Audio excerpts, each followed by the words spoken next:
मेरे घर भी तो वैसे परेशान हो सर, मेरे घर आ रहे ऐसे आधे गिर रहे हैं, तो मैं तो चाहती हूँ कि मेरी छाया बन जाए। सवाल इस बात का नहीं है कि 13 लोगों पे एफआईआर दर्ज हो गई है, सवाल इस बात का है घर बना के दे और चाहे पैसा दे, चाहे मेरे पैसे से मतलब नहीं है, छाया से मतलब है। अब इनका आवाज़ कैसे बनेगा। नमस्कार, जय जोहार, जय मध्य प्रदेश। मेरा नाम है संजय विश्वकर्मा और आप देखना शुरू कर चुके हैं चौपाल से भोपाल।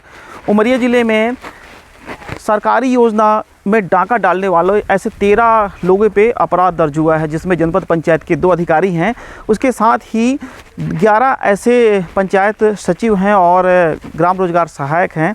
कुल मिलाकर के 13 लोगों पे अपराध दर्ज हुआ है। इस अपराध के दर्ज होने के बाद में एक नया मामला, नया मोड़ सामने आ चुका है।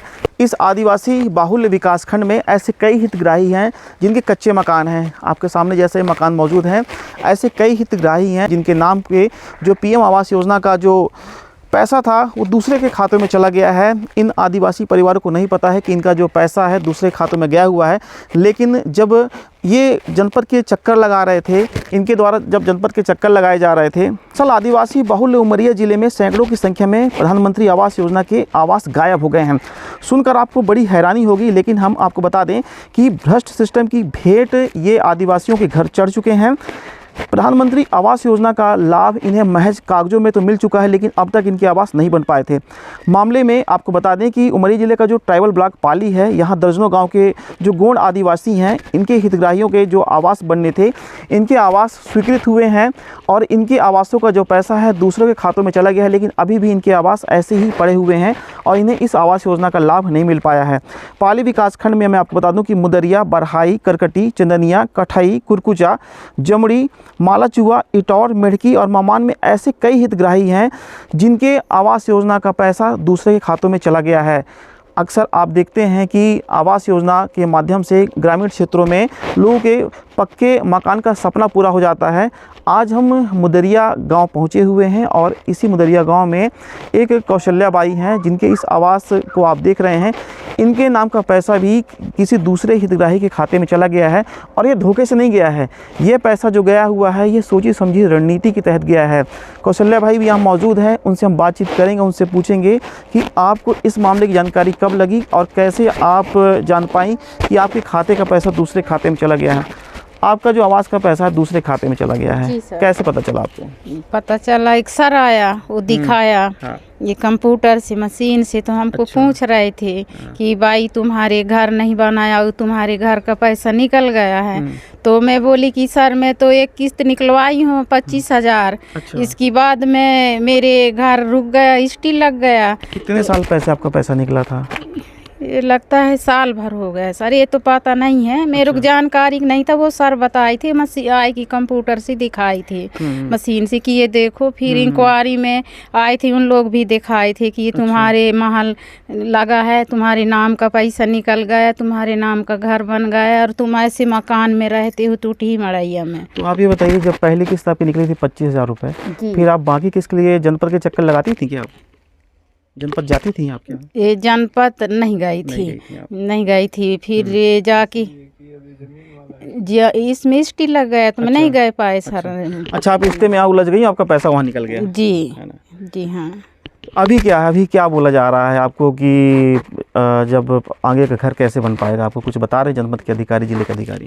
अभी तो नहीं बता रहे हैं सर। बोले कि जब कुछ लोग कार्रवाई होगा तभी आपका पैसा वसूल होगा, निकलेगा नहीं निकल पाएगा। आपके नाम का घर बन गया, पैसा भी निकल गया। जी, तो मेरे को तो पता नहीं है सर कि कौन निकलवाया, कैसे निकला और कब निकलवाया, ये भी मेरे को पता नहीं है। मेरे को अभी ये 2-3 माह पहले पता चला है। अभी क्या चाहती हैं आप?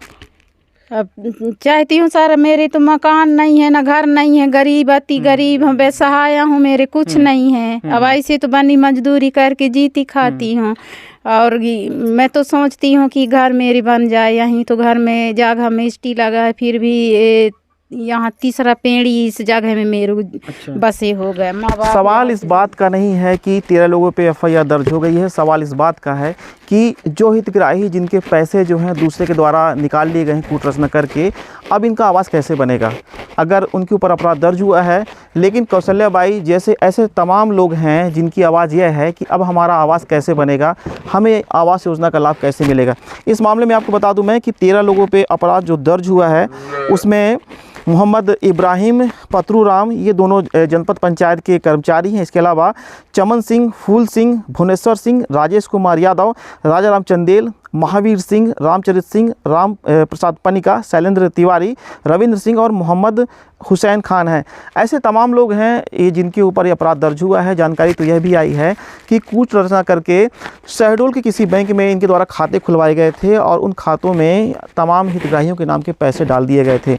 सवाल इस बात का है कि अगर इन 13 लोगों पर अपराध दर्ज हुआ है, कानूनी कार्रवाई होगी, लेकिन ऐसे कई मामले न्यायालय में लंबित हैं जो वर्षों से चले आ रहे हैं, जिसमें अभी तक कोई सुनवाई पूरी तरीके से नहीं हो पाई है, ना उसमें कोई फैसला आ पाया है। लेकिन सवाल अब इस बात का है कि इन हितग्राहियों के खातों के जो पैसे दूसरे खाते में जो चले गए हैं, अब इन्हें इस आवास योजना का लाभ मिलेगा या नहीं मिलेगा। क्योंकि मामले पंचायत सचिव के चलेंगे, जनपद पंचायत के जो कर्मचारी अधिकारी उनके मामले कोर्ट में चलेंगे, जो रोजगार सहायक हैं उनके मामले कोर्ट में चलेंगे।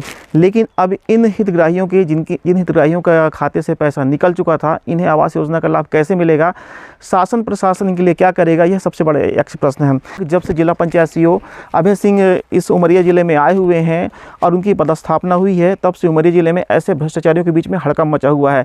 इसके पहले जिला पंचायत सीईओ के द्वारा आधे दर्जन के आसपास के सचिवों को सीधे जेल पहुंचा दिया गया था अपने कोर्ट में सुनवाई करके। फिलहाल इस मामले में भी उन्होंने जांच की है और उनकी जांच के बाद में ऐसे 13 लोगों पे 420 के तहत मामला दर्ज हुआ है। अब सबसे बड़ा यक्ष प्रश्न यही है कि क्या जिला पंचायत सीईओ इन आदिवासियों को, ऐसे अबोध आदिवासियों को जिन्हें अपने अधिकारों के बारे में पता नहीं है, इन्हें वे कैसे न्याय दिला पाएंगे, क्योंकि इनको न्याय दिलाने के लिए उन्हें पक्का मकान दिलाना पड़ेगा। आप देख रहे थे चौपाल से भोपाल और मैं हूं संजय विश्वकर्मा। ऐसी ही लेटेस्ट खबरों के लिए आप चैनल को सब्सक्राइब कर लीजिए। नमस्कार।